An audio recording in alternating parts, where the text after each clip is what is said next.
Hey guys, this is Casey with Happy Trails Products, and this is going to be our second video in the KLR650 2022 series. So if you haven't seen the first one, I'll link to it below.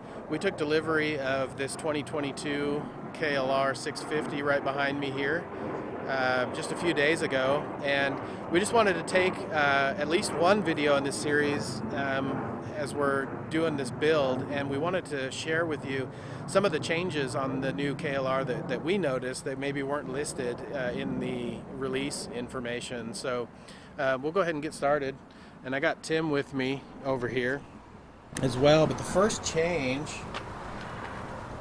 is in the airbox that we noticed, and the airbox is no longer just open down in here to the rear tire, where dirt and dust is kicking up right into the intake snorkel here. It's all completely enclosed. They have a nice seal around here for the seat to keep all that excess dirt out. And this is just one of the first things that we noticed when we took the seat off, was that is just a much better design. Tim had actually, on his A model KLR, built some baffles in here so that he could keep some of that dirt out, which how big of a difference did that make for you? Well, I went from having to change the filter every day to where it was at least every other day, but I was carrying 2 spare filters with me all the time, and it was just really poor intake design. And with this intake here, this is going to increase engine life. It's just a great step forward to where they've got this design, and the seat seals this off, so the seat is part of the airbox design. Yeah, so that's just a pretty good upgrade there. The second thing that we noticed was the rear brake reservoir positioning right here.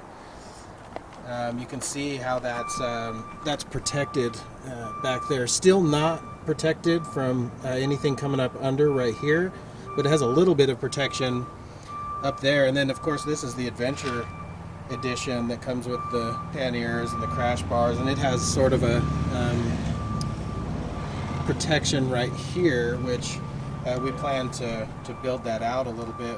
Can you kind of go over briefly what your idea was? Also, this isn't protected here on the cylinder there, so we'd like to have a bracket that at least came down and protected this from a rock in here, and a plate covering this, and maybe with a little bend out to where this whole brake system would be protected. Back on the A models, we had to come up with a billet mount for them, so this has always been a little bit of a area where you've had to have a little bit of protection on the bike. And then the next thing that we noticed, and we're kind of wondering about, I guess we still don't have an answer about the Speedo, do we? No. There's no Speedo coming down. Typically it would be on the front right up here, but there's nothing there. So. And we haven't taken apart the cover off the front sprocket. It might be driven off of there or off the engine somewhere. And this is an ABS model, and so there's no pickup that I can see, no wiring for a pickup.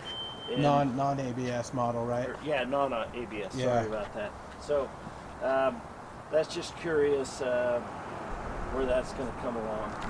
Yeah, so we sort of got lucky on that. We didn't realize that we didn't order non-ABS or ABS or anything. So this just so happens to be a non-ABS model, which for the kind of riding that I plan on doing on this, that's what I want. So that's going to be good.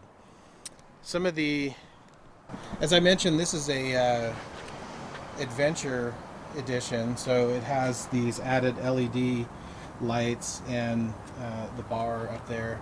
It also has the crash bars down low, which we will be building some Happy Trails crash bars for this that are a little bit more protective than what you get there. And then it also came with the luggage, which this is just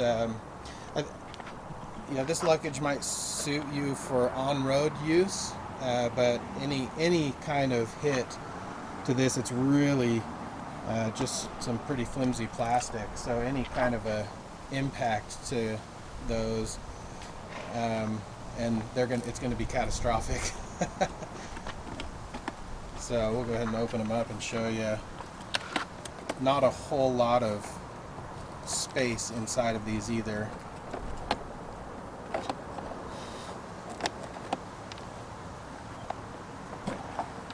Yeah. That's all you get, and they just pop right off. One key design, so in order to get them back on and have them locked, you've got to have the key to do that and pull the key out. There's some really nice mount points on the bike for any kinds of luggage, and then the passenger peg has been changed on this, and it's much more substantial, and it's designed to be a mount point, which will be nice. That's going to be a nice addition there, and then back again to these two nice factory points to pick up what we need there. And the tail lights are going to be nice and tight, so no, at this time doesn't look like there's going to need to be any relocation of the tail lights. Yeah, that'll be good. And we will be posting parts here shortly for this bike, and we will likely have an SU rack really quickly for this that you can put our boxes on. Yep, shipping in September, Tim says. We'll hold him to it. So as far as factory changes on the bike, these are all publicly listed, but just to be all inclusive here, fuel injected. There's a bigger rotor on the front, 20 millimeters bigger on the front, and then a thicker rear rotor. There is a new integrated subframe, which is pretty apparent. That's one of the first things you kind of notice when you see the bike, is that subframe has changed. There is said to be a stronger wheel material that's used for the rims, a higher carrying capacity, which says to me that they've stiffened up the suspension a bit, and then the new body work on the front. This is all redesigned up there, as you can see. Larger diameter axles in the wheels, and then they have a redesigned gas tank as well. Same capacity, 6.1 gallons, but you can see the cut-ins there for your legs to be a little bit more comfort. And then the windshield here, another obvious change on this bike, is 50 millimeters taller. And then we have, of course, LED lights, LED tail lights, LED everything.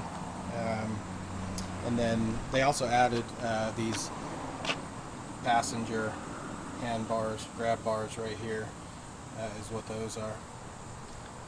So, can we talk about the foot pegs? Yeah, let's talk about the foot pegs. We didn't mention that. That was another thing that Tim noticed that was a major change. Over the years, what I call big boys, aggressive riders that are over 250 pounds, all the stress was on these bolts, and if they would catch air, they'd actually shear these bolts, where the new pegs are rubber isolated, which is just really nice.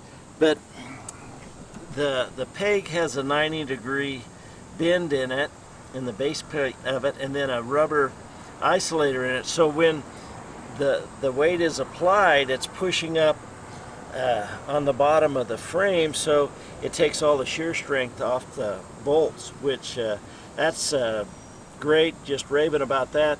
The challenge is going to be for all the center stands that we built and others have built, we've gone behind the pegs and spaced the pegs out. Well,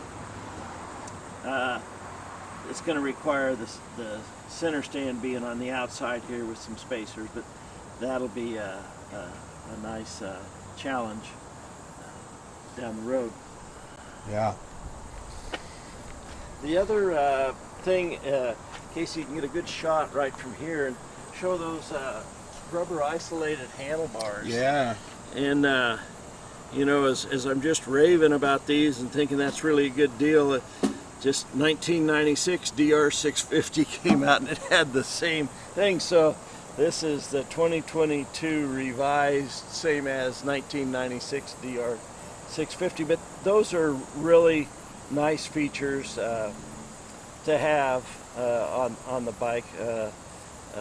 The vibration isolation, and also I might want to mention is we've just taken, you know, a quarter-mile ride on the bike, and so knowledge is limited, but you immediately notice that the bike is much smoother, and I believe that that's due to the fuel injection instead of the carburation, but the vibration isolation in the pegs and the handlebars, that's really nice. So it's really going to change the bike and probably appeal to more people. I don't know if they're deserving to ride this bike or not.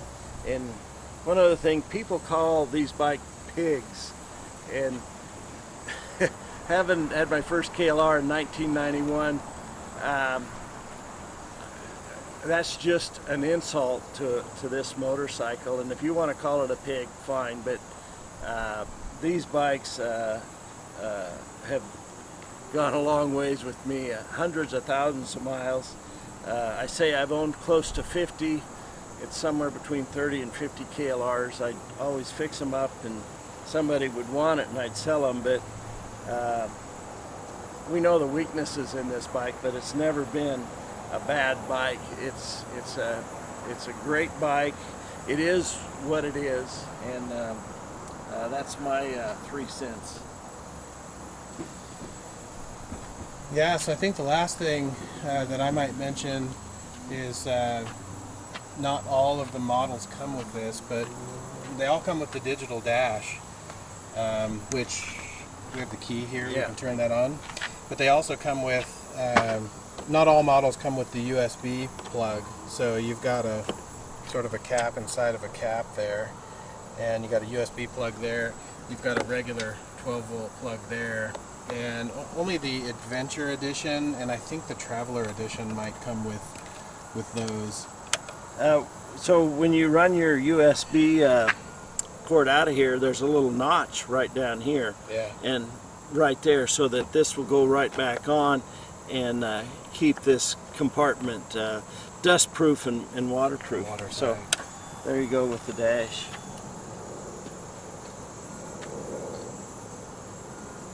That's it. Yep. All right, so that's it. That's some of the things that we noticed about the new KLR. So there's going to be more updates to come as we manufacture parts for this new bike and make those available. Be sure to subscribe and comment if you have any feedback for us as we're moving along with this build.